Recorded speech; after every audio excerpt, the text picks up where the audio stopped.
Halo Sobat Talk Story semuanya, berjumpa dengan saya Anindya Aulia pada program Talk Story, di mana kalian sedang menyaksikan program yang dimana kita dapat berbagi cerita dan juga kisah-kisah inspiratif kepada kalian semuanya nih.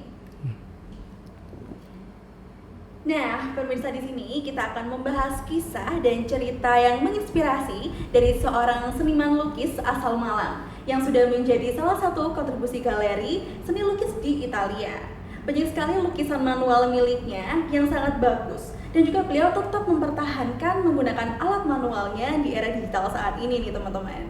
Berikut adalah cuplikan dari Galeri Seni Lukis Italia.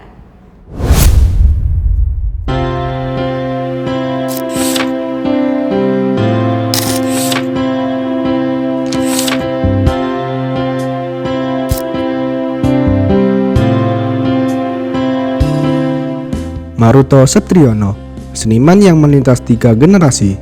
Seniman lukis asal Malang ini membawa namanya hingga menjadi kontributor galeri seni lukis di Italia. Konsistensinya dalam berkarya perlu diapresiasi. Ia tak lelah berkarya dengan melukis manual, padahal serangan dunia digital tengah menyerbu dunia seni rupa. Penasaran dengan perjalanannya? Begini ceritanya.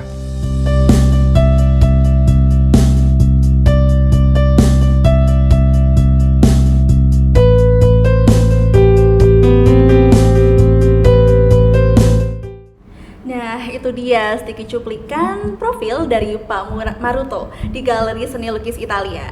Oke, sekarang di depan saya sudah ada Pak Maruto. Halo Pak Maruto, apa kabar? Baik-baik Mbak Aulia, terima kasih. Iya.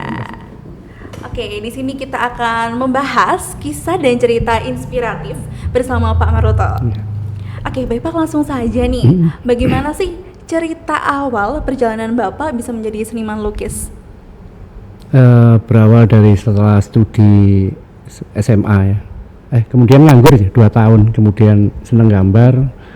Saya putuskan untuk, karena tidak tahu waktu itu mau kuliah apa. Karena nganggur, senang gambar, kuliah gambar.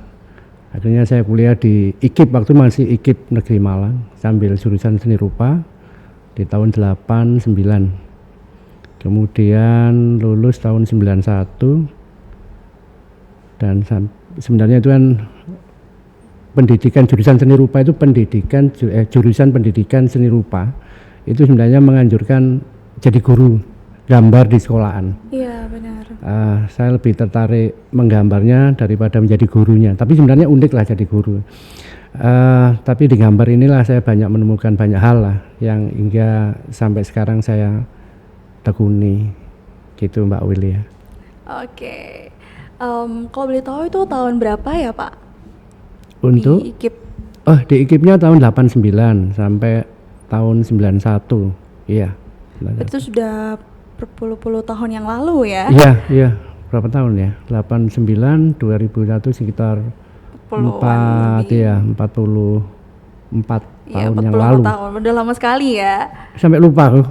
Tapi sebenarnya kan kayak kemarin. Baru kemarin. Iya, kerasa ya. ya. Kerasa. Kalau boleh tahu sendiri nih Pak, gimana sih tanggapannya orang tua Bapak pada saat itu? Apakah mereka ini melarang atau mendukung gitu? Saya mungkin orang yang beruntung ya, paling. Ibu bapak saya support sekali, bangga sekali. Saya heran, sampai heran, bangga sekali. Sampai ada, kalau mungkin ada tamu itu dikenalkan, ini anak saya nih, sekolah seni rupa ini. Ini waktu itu tampilan celana udah sobek-sobek, rambut panjang, nggak cocok tuh ditampilkan di tamu, tapi bapak ibu bangga. Ini anak saya nih, sekolah seni rupa, suka gambar nih. Mungkin dukungan itulah yang bikin semacam amanah ya. Saya tidak akan sia-siakan kebanggaan orang tua ini untuk saya terus lakukan sampai sekarang, dan memang benar ternyata saya bisa sampai sekarang mungkin juga doa dan dukungan support orang tua. Ini yang mungkin patut saya syukuri gitu Mbak Uli. Oke. Terus saya juga penasaran nih, dan mungkin teman-teman pemirsa di rumah juga pada penasaran ya. Apa sih sebenarnya yang mendasari Bapak siap menjadi seniman lukis bahkan sampai ke Italia nih Pak? Keren banget sih menurut saya, dan mungkin teman-teman juga ngerasa seperti itu. Jadi kita penasaran banget sih, apa sih Pak alasannya dan dasarnya tuh apa sih gitu? Karena di dunia menggambar ini kan banyak dimensinya ya. Kalau khusus tentang Itali ini kan balik mungkin beruntung. Saya mengenal sosok pelukis Antonesco dari dia tempat tinggal di Bali. Saya beruntung, dia kontributor di Itali itu namanya Imago Mundi, yang kecil yang indah. Dia butuh kontributor di Jawa Timur, di ini. Nah, perkenalan inilah yang akhirnya saya mengajak sekitar 22 pelukis yang lain untuk terlibat di Imago Mundi yang kebetulan disponsori oleh Benetton kalau kata fashion itu ya. Nah, karya ini akan dikelilingkan dunia. Ya mungkin tidak tahu sampai sekarang sudah di mana tempatnya. Apakah mungkin nanti datang di Indonesia apa? Tidak tahu itu. Nah, balik itu tadi Mbak Aulia, ya, mungkin berkah karena sering bersyukur mungkin diberi keberuntungan event-event yang saya sendiri tidak bayangkan bahwa itu event internasional gitu Mbak Aulia. Ya saya lakukan sebisanya gitu Mbak Aulia. Oke, terus alasan Bapak sendiri kenapa harus menjadi seniman gitu? Kira-kira apa ya Pak? Pekerjaan lain mungkin yang saya bisa ini, saya kenali ini, yang saya pahami ini, kemudian saya kuasai, bisa bikin saya nyaman, bisa membuat produk pengetahuan, bisa saya bicara banyak tentang seni. Saya mungkin sulit untuk bicara tentang ekonomi, politik, atau yang lain-lain ya. Saya ngertinya di dunia seni yang banyak berkaitan dengan keindahan, kenyamanan, menarik, bisa memandang dunia yang berbeda, mempunyai perspektif melihat kehidupan yang berbeda. Wah, jadi hingga nggak sempat untuk melihat apa ya sektor atau wilayah lain ekonomi itu apa, itu nggak sempat di sini juga masih banyak persoalan yang menarik gitu Mbak Aulia. Wah, menarik sekali dan juga inspiratif sekali ya. Kita bisa mengetahui potensi diri kita dan mendalami potensi yang kita miliki gitu. Terus oh iya nih Pak, mungkin kita atau saya mau ngobrol sedikit soal lukisan di belakang ini Pak. Boleh dijelaskan sedikit dong ini gambar apa, terus menggunakan teknik apa, medianya seperti apa, mungkin bisa dijelasin sedikit Pak. Oke, ini gambar tentang visual dari Candi Prambanan yang saya lukis tahun 2007 menggunakan media arang di kanvas. Ukurannya sekitar 50-70. Karya ini menceritakan tentang Ramayana, Ramayana saat ini tentang Rama berusaha untuk ya mungkin ada di relief dan nggak akan cerita itu kan, itu sudah ada di. Tapi keren sekali ya Pak, ini saya dari tadi lihatnya kayak wah terkagum-kagum banget gitu. Oke, jadi gitu Pak, saya kok jadi pingin ngemil yang manis-manis nih. Tapi sebelum itu, kalau boleh saya tahu ya Pak, ini sebelumnya pakai pensil atau apa ya? Itu tadi arang, langsung arang. Pakai arang. Itu jadi dibuat seperti pensil gitu atau gimana? Sudah ada apa istilahnya kemasan. Si arang itu berupa berbentuk pensil, cuma memang bahannya arang. Kan ada granit, ada lagi kalau arang cenderung dari, kalau granit yang kita seller itu dari batuan. Ya dari arang inilah untuk menggunakan ini Mbak. Saya lagi pengen ngemil nih Pak, Bapak mau nggak satu? Mungkin boleh dicoba. Ini kayaknya kelihatannya manis dan enak banget ya. Boleh diambil satu Pak di sebelah sana. Terima kasih Mbak. Mungkin boleh coba dulu.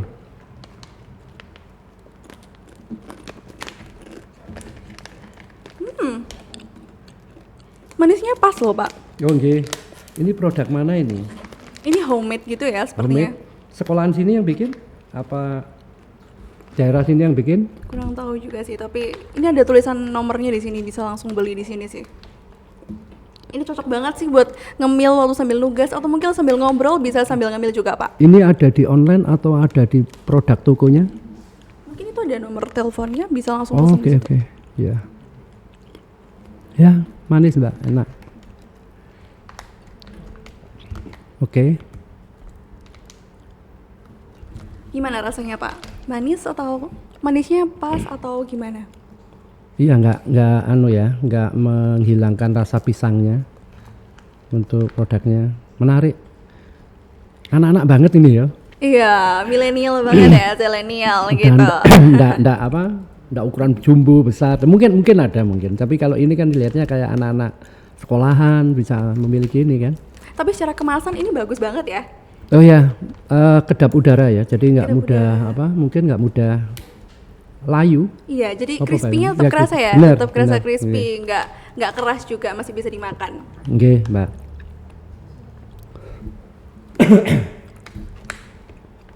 Kalau rasa coklat sendiri Bapak suka atau enggak ya? Ini rasanya apa saja sebenarnya? Apa hanya coklat? Kebetulan yang di sini coklat sih. Tapi Bapak suka coklat atau gimana? Ya, sekali-sekali suka coklat. Oke, kalau gitu boleh sambil dimakan, Oke. sambil kita lanjut ke topik berikutnya ya Pak. Kan dulu lukisan Bapak pernah masuk di galeri seni Italia Oke. di tahun 2015. Nah, gimana sih Pak perjalanan Bapak kok bisa sampai menjadi seorang kontributor galeri di Italia ini? Ini keren banget sih menurut saya. Karena kan nggak semua orang bisa kan, dan nggak semua orang bisa seberuntung Bapak memiliki kesempatan ini gitu. Boleh dijelaskan sedikit gimana perjalanannya Pak? Ya, mungkin banyak hal ya. Mungkin keberuntungan itu salah satu juga karena pertemanan. Karena hubungan kita dengan teman itu baik, itu juga bisa mendatangkan keberuntungan. Semacam saya katakan tadi, Mas Antonisku yang ada di Bali, kita pernah ketemu, kita pernah ngobrol, tapi kan udah lupa. Kemudian sekali waktu dia menghubungi saya lewat FB saat itu. Mas nggak tertarik jadi kontributor beberapa seniman yang akan dilewatkan lewat pameran di Itali. Waktu itu Malang malah mendapat jatah 5, aku nolak itu. Enggak lah, jangan 5. Kalau 5 mendingan nggak jadi loh, karena seniman di Malang juga banyak itu loh. Wah, ini babnya jatahnya dibagi-bagi katanya. Enggak lah kalau 5. Lah berapa Mas? 50 lah. Wah, ya terlalu banyak lah, nanti daerah lain. Mana Bali, Jogja, Bandung. Akhirnya tawar-menawar saya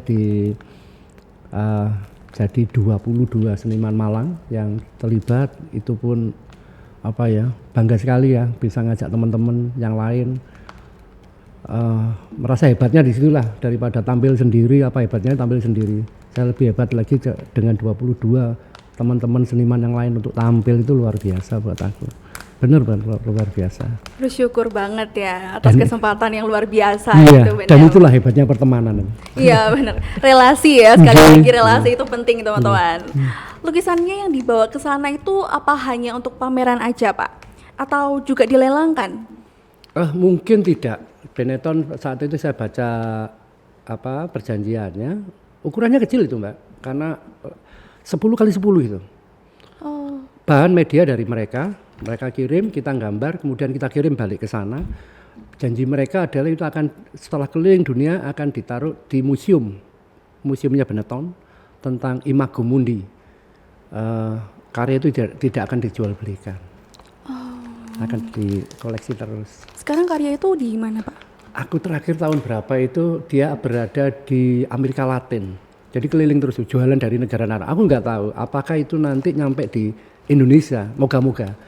Wah, kalau nyampe Penasaran juga nih. Saya dan teman-teman juga pasti penasaran lukisannya seperti apa ini kan. Imut-imut karena 10 Kecil cm ya? ditata kayak rak buku gitu kan. Nonton karya begitu banyak seniman-seniman dengan berbagai macam media, warna. Menarik. Berapa Pak yang dikirim waktu itu? Kan katanya 5 kebanyakan nih. Ya, akhirnya berarti jadinya berapa? 22 seniman dari Malang, Surabaya jatah berapa kurang tahu saya, Bali, Jogja, Bandung. Oh. Jadi itu jatahnya berapa waktu itu lupa. Kalau saya ingatnya Malang lah, karena saya bisa milih. Saat itu juga lucu yang 22, saya nggak sempat milih. Jadi mereka yang jodoh ketemu aku, ikut Ikut. Jadi saya nggak ada seleksi, saya pilih si A, si B, si C, enggak. Siapa saat itu dalam waktu itu ketemu aku. Jadi aku waktu ke DKM ketemu 5 orang ya. Saya main ke rumah teman si David, iya dengan ada orang di situ. Saya main ke Semeru, adanya itu. Akhirnya cukup lah 22, datang dengan sendirinya. Saya nggak ngeleksi si A, si B, nggak ada. Di saat itu saya keliling, saya bawa media dari Itali itu. Saya taruh map, jadi kan ikut ya, langsung ikut ya. Jadi tidak ada seleksi, ya itulah yang beruntung. Waktu itu setelah terjadi banyak teman-teman yang nggak kebagian kan, wah Mas kok nggak ngajak itu seleksinya bagaimana, kok bisa yang terpilih itu. Satu saya diburu waktu, bahwa saya harus mengabari dari ke Italia segeranya, kemudian saya nggak ada sempat untuk menyeleksi atau mengurasi kalau di seni rupa mengurasi karya. Kemudian saya tidak ada waktunya mencari teman. Jadi di saat itu saya keliling bawa medianya dari Imagemundi. Saya pada jalan hari itu siapa yang berjodoh dengan saya. Oke. Saya main ke DKM dapat 5 orang kalau nggak salah. Terus saya ke Semeru dapat berapa orang, dan kemudian ada teman yang saya hubungi ya, tidak saya sebut. Mereka tidak tertarik terlibat ada, karena mereka pingin bikin semacam itu. Aku ingin bikin kan, saya nggak ikut Mas, saya tak bikin semacam itu. Ya monggo, ada yang semacam itu. Dengar-dengar juga ini ada artikel ya, katanya Bapak juga membuka sanggar kelas seni lukis nih, apa benar? Kalau buka kelas seni lukis atau gambar sebenarnya mirip semacam itu sebenarnya, tapi enggak semacam formal semacam itu. Saya ingin ketemu banyak teman-teman baru, saya ingin punya teman-teman ngobrol, teman-teman guyon, teman-teman diskusi atau gambar bareng gitu. Namanya Sekeddik ini yang saat kita kumpul kita kasih nama Sekeddik ini di awal Januari. Tahun 2002, ini hampir 2 tahun, sudah hampir 2 tahun. 2022 setelah Covid menurun, orang berkumpul. Mungkin kerinduan perjumpaan, kerinduan kumpul-kumpul, waktu itu kelas rame banget sampai sekarang. Jadi sebenarnya konsepnya ini konsep kumpul-kumpul Mbak, konsep kumpul-kumpul yang punya profesi yang sama, seneng gambar. Apakah yang nggak gambar boleh kumpul? Boleh. Pengen berteman aja boleh. Jadi banyak teman-teman kita yang nggak gambar kumpul gitu, dari segala penjuru. Yang paling jauh dari rekan kita ini dari Surabaya, itu tiap minggu datang. Ya, ini saya support sekali lah. Dari berbagai sudut kota, daerah-daerah, gitu Mbak Aulia. Oke, wah seru banget ya Pak ya. Kalau boleh tahu kegiatannya apa aja sih di sana selain ngelukis atau belajar melukis bareng gitu? Kegiatannya apa aja sih, boleh dijelasin dikit nggak? Ya, di hari itu mulainya jam 3 sampai jam 3 sore sampai jam 9 malam. Oh, lumayan ya? Lumayan.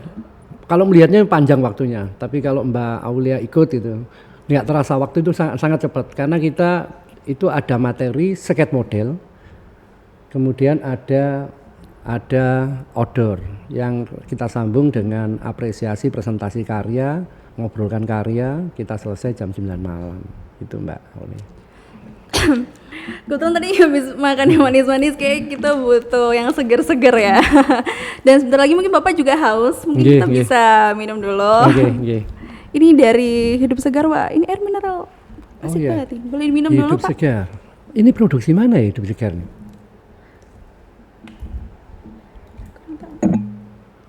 Yang penting halal Pak, halal. Nggih. Alhamdulillah.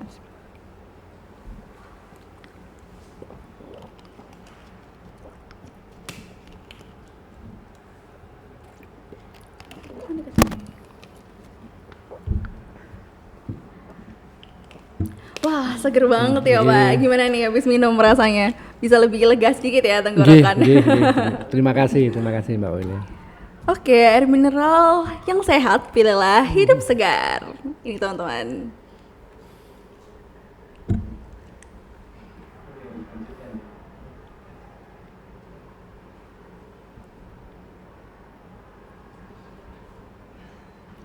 Oke Pak Maruto, tidak terasa nih kita sudah mau sampai di penghujung acara. Oh ya, oke. Wah, Makasih, gak kerasa makasih. ya Pak ya. Nggak kerasa. Ada beberapa pertanyaan lagi nih Nggih. buat Bapak untuk menutup podcast kita kali ini. Nah, lukisan mana sih yang paling baik dan paling berkesan menurut Pak Maruto? Oh, banyak Mbak, dengan apa ya, selama ini hampir 44 tahun. Wah, saya rasa hampir semua karya saya suka, saya seneng karya-karya saya. Apalagi ada yang dikoleksi anak saya, ada yang koleksi istri saya, jadi dia ngoleksi nggak boleh saya jual. Itu juga berkesan. Ya mungkin bagi saya kan semua karya itu menarik, tapi itu menarik sekali buat istri saya, tak pikir itu ya pernah itu yang dimiliki anak saya ada orang menanyakan, ya saya limpahkan ke anak saya, silakan nego dengan anak. Akhirnya anak saya kaget karena karyanya mau ada yang beli, tapi itu istimewa lah buat pekerjaan saya, membuat bahagia keluarga, itu kan yang penting di sana sebenarnya. Gitu Mbak Aulia. Kalau dari yang Bapak bawa hari ini nih, ada nggak sih yang paling menarik yang sekiranya pengen ditunjukin ke teman-teman? Yang mana ini? Bebas mungkin salah satunya, dan boleh Banyak. ceritain sedikit soal lukisannya. Dari yang sebelah sana atau di sini mungkin Pak? Iya, ini ada di belakang juga ada. Oh ini karya baru sebenarnya, karya baru. Itu saya penasaran yang di belakang itu tangan gini ya. Nah, itu inspirasi dari apa sih Pak? Dan kira-kira filosofinya apa sendiri itu? Saya penasaran sih. Saya lupa judulnya. Ya. Saking banyaknya ya. Saya lupa judulnya. Ya tentang Permisi, apa? Pak. Kenapa? Mic. Oh nggih. Karya itu baru berapa minggu yang lalu kalau nggak salah. Ya tentang apa ya? Saya harus lihat judulnya. Lupa saya judulnya lupa. Atau mungkin salah satu dari yang di sini bisa Bapak ceritain sedikit. Semacam ini. Ini aja yang di belakangnya Mbak ini tentang daun diikat. Ini tentang dua daun. Ini tentang ini tentang saya dan istri saya kan usia udah paruh baya lah, di atas 50 semua.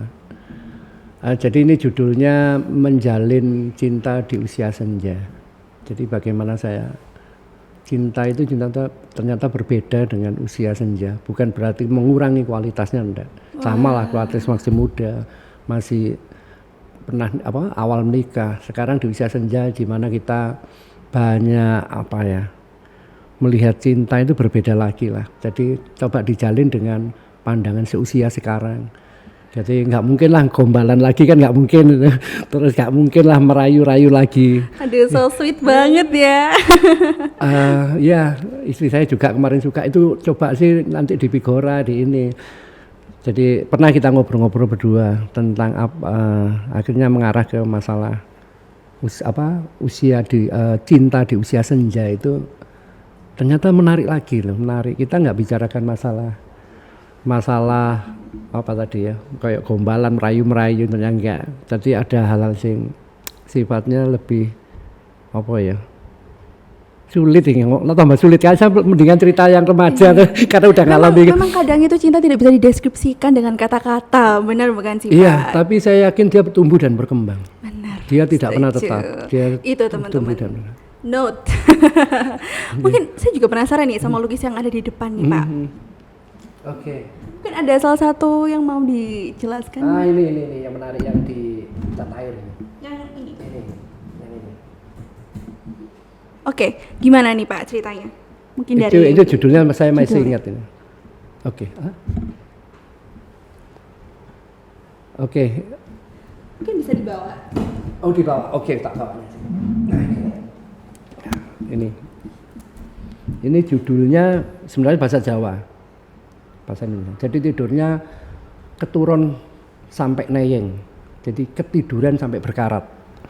Jadi kadang kita itu terlena dengan hal-hal sing sifatnya misalnya suka nonton YouTube atau suka browsing, nggak terasa banyak waktu yang habis hingga kita nggak kober untuk sadar menghadapi realita ya, keadaan bahwa ada harus tanggung jawab, harus kerja, harus menghadapi realita. Ini menceritakan hal sing semacam kecanduan ya, hingga sampai sulit untuk bangun. Jadi judulnya bahasa Jawa sebenarnya, keturun sampai neyeng. Tahu neyeng ya? Bahasa Jawa neyeng Berkarat. ya? Berkarat. Jadi ketiduran sampai berkarat. Jadi ini tema tentang itu, hingga seakan-akan dia menemukan dunianya sendiri, tapi sebenarnya kan bahasanya sekarang halu ya. Halu atau hidup di imajinasinya sendiri, tidak menghadapi realita, kenyataan yang ada bahwa kita harus kerja, kita harus bertanggung jawab pada orang tua, kita harus bertanggung jawab pada lingkungan kita. Jadi semacam itu, Mbak. Wah, ya relate banget ya teman-teman ini, khususnya buat para kaum zilenial nih yang dimana sering halu gitu kan, sering banget nih halu dan hidup dalam imajinasinya sendiri gitu. Nah, kalau menurut tanggapan Bapak sendiri nih, kira-kira ada nggak sih pesan gitu untuk anak-anak muda di luar sana? Oke, untuk rekan-rekan muda apalagi yang mau lulus SMA atau mau meneruskan, terserah mau bekerja atau mau mengambil pendidikan, ya coba untuk melihat dirinya sendiri, potensinya, kemampuannya, karena potensi setiap orang itu sangat berbeda, potensi kemampuan setiap orang berbeda. Kalau itu dikenali bahwa Anda punya kemampuan itu dan potensi, aku yakin bahwa itu modal Anda untuk hidup ke depan. Jadi saya ingat almarhum ayah saya, dia tak bilang gini, sederhana, pada dasarnya orang itu bisa hidup dari potensi yang dia punya. Nggak peduli dia mau kuliah atau apa, tapi orang bisa hidup dari potensi yang dia punya. Itu tak pegang terus sampai sekarang. Jadi untuk adik-adik, kalau Anda kenalilah potensinya, kemampuannya. Kadang-kadang nyeleneh orang soal, kayak saya kan nyeleneh. Banyak orang kerja pabrik, kerja kantor, kerja ini, saya malah menggambar. Yang harusnya anak-anak yang suka kan, ya saya suka gambar. Tapi ternyata sampai sekarang saya punya keluarga, punya anak, bahkan saya punya cucu, anak sudah kerja, seneng banget lah. Dalam arti kenali potensi itu, kenali kemampuan itu, bahwa itu sebenarnya diri kita sendiri, yang asli itu. Dan itulah yang membimbing kita untuk jauh ke depan. Jangan menjadi orang lain. Benar, jadi poin penting yang perlu digarisbawahi di sini ya. Jadi kenali potensi diri, kembangkan potensi itu, dan hiduplah dengan potensi yang kalian punya gitu ya. Terus pertanyaan terakhir nih mungkin ya, atau ada lagi nih. Rencana Bapak ke depannya tuh apa sih kira-kira? Aku nggak pernah bikin rencana, Mbak. Karena semua akan hadir, kayak podcast ini saya nggak ada rencana, terus diundang teman-teman ya. Dan ini berkah kan, berkah buat saya ketemu teman baru, ketemu Mbak Aulia, ketemu ruangan yang aneh, nggak pernah di sini ya. Ada payung kok ada lampunya ya gitu kan. Jadi berkah dan menarik. Apalagi ke depan besok saya juga kurang tahu akan diberi apa lagi. Hidup ini menarik lah untuk banyak kejutan lah, banyak surprise gitu. Jadi saya nggak perlu bikin rencana karena hidup akan memberikan saya surprise, kejutan-kejutan yang di luar rencana saya, dan itu yang luar biasa buat saya, amazing lah buat saya. Semacam itu Mbak Ul ya. Bersyukur sekali pastinya ya. Bersyukur sekali. Oke, sebelum menutup acara pada hari ini nih, boleh dong tadi mungkin pesan untuk teman-teman ya. Sekarang saya ingin nanyain dong, gimana sih Pak kesannya jalanin podcast hari ini bareng teman-teman di acara Talk Story ini? Terima kasih Mbak Alia. Ya, pesan-pesan saya untuk mungkin rekan-rekan muda yang mau melanjutkan karirnya, baik mau kuliah maupun mau kerja, lebih baik mengenali tentang kemampuan dan potensi diri, itu lebih penting. Saya ingat almarhum ayah saya memberi pesan saat beliau sakit, saya masih kuliah. Beliau bilang, gimana kuliah kamu? Ya belum selesai. Kalau bisa selesai syukur, kalau nggak bisa nggak apa-apa. Loh, kamu bilang, ya harus selesai lah gitu. Enggak, pada dasarnya manusia itu bisa hidup dari potensi yang dia punyai. Dan itu tak pegang, ingin saya buktikan. Ternyata benar. Saya hidup dari potensi yang saya punyai, anugerah yang diberikan. Jadi untuk rekan-rekan muda, kenali ya kemampuan, potensi. Itu menjadikan karakter Anda pribadi-pribadi yang kuat Anda berbeda dengan karakter pribadi yang lain. Menjadi unik dan original. Itu yang luar biasa untuk Anda buat pegangan ke depan. Anda nggak goyah kena angin. Anda nggak goyah kena empasan. Karena mengenali diri itu sendiri. Gitu Mbak Aulia, terima kasih. Wah, keren sekali dan sangat inspiratif sekali pastinya ya teman-teman. Ada satu hal yang perlu di-highlight di sini yaitu kenali potensi diri kalian, kembangkan potensi kalian dan juga hidup dengan potensi yang kalian miliki karena kalian sudah mengenal diri kalian sendiri. Wah, keren banget sih, ya ampun. Bagaimana Sobat Talk? Seru banget kan pasti hari ini. Semoga kalian bisa mengambil sisi baiknya dan bisa kalian terapkan di dalam kehidupan kalian semuanya nih. Supaya kita juga bisa menjadi orang-orang yang berhasil seperti salah satunya itu Pak Maruto hari ini yang udah terima kasih menyempatkan waktunya untuk hadir pada podcast kali ini.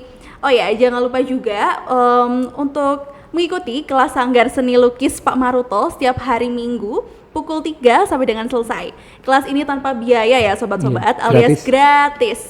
Nah, lokasinya ada di Gerbang Rektorat Jalan Semarang atau Gerbang Rektoratnya UM ya? Jalan Magelang 9. Oh, Jalan Magelang 9. Itu di depan UM ya, di depan UM. Oke, boleh langsung datang ke sana karena gratis ya teman-teman. Dan bagi kalian yang gemar melukis ataupun menggambar, teruslah berkarya sebanyak-banyaknya. Semangat dalam berkarya dan juga jangan pantang menyerah dan jangan patah semangat nih.